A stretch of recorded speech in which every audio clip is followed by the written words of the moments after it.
Hello there and welcome back to The Dive, the show where we talk about the latest news hitting the entertainment business. This episode, we have the return of Quibi, sort of. We have the launch of Discovery Plus and the return of Miachel Eisner. I am reading that right. Okay. Anyways, all that and more in this episode of The Dive. I'm Andrew Burgess with Dolphin Image Studios. Let's dive right in.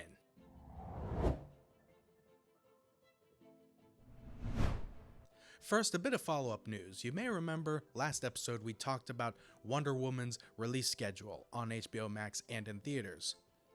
Well, Warner Brothers has decided to do that for their entire theatrical slate for 2021. This has drawn a bit of backlash, some of it regarding the ethics of it and what it'll do to the industry long term, and others of course about money because there's probably going to be less box office royalty checks coming in if it's also out on a streaming service. Either way, this is a huge play for the streaming space, and all of the major players will be paying attention for how it goes on HBO Max. Next up, Roku is buying Quibi's content library. Yes, you heard that right, Roku. See, when Quibi shut down, all of their content seemed to be lost. No one knew where to watch it, which is a shame because I was actually looking forward to seeing some of those shows at some point. And now we will, because Roku is buying the content library. It seems like the plan is going to be to make it available for free on the Roku TV platform for anyone who has a Roku device viewable on the app. This is an interesting play, but when you think about it, Roku primarily competes with Amazon and Apple, both of which have their own exclusive content. In a way, they're just getting ready to level the playing field. It seems like a solid move by Roku, and they're staying competitive as always. Best of luck. Next up, Discovery Plus has launched at a starting price of $5 a month with ads and $7 a month without ads.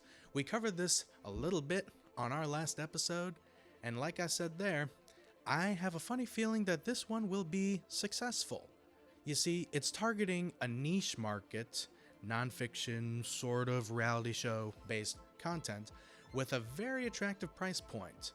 If anyone can pull it off, it's Discovery because, well, they do have one heck of a library of content. I wish them all the best of luck. And finally, for the last news item of this episode, we have Miachel Eisner, of all people, returning to the entertainment world through his investment in Struum? I'm not sure if I'm saying that right. Well, name aside, it's actually a very compelling business argument. The idea is that Struum will be a platform for the smaller niche streaming services, aggregating their content into one user interface and one payment platform. Now, if this sounds like cable TV, well, you're right, it does sound like cable TV. It's exactly like cable TV. It's bundling the content together. But at the same time, it makes a lot of sense. You know, there's money to be made in these smaller audience niche streaming services. And if you can service the streaming services while creating a pleasant user interface and experience for customers, that seems like a win-win to me. And good businesses create win-wins for several parties. And so I got to admit, I'm interested. Struum launches in spring of 2021, at least that's what the announcement says, and I'll be watching it closely. I'm interested in what they have to say. Alright, well then, you know what? That's it. That was the last news item for this episode. Ladies and gentlemen, this has been The Dive. I'm Andrew Burgess with Dolphin Image Studios, and I will see you in the next one. Take care. Hey, thanks for watching. Be sure to check out our latest video right here and subscribe to the channel right here for more entertainment industry news just like this.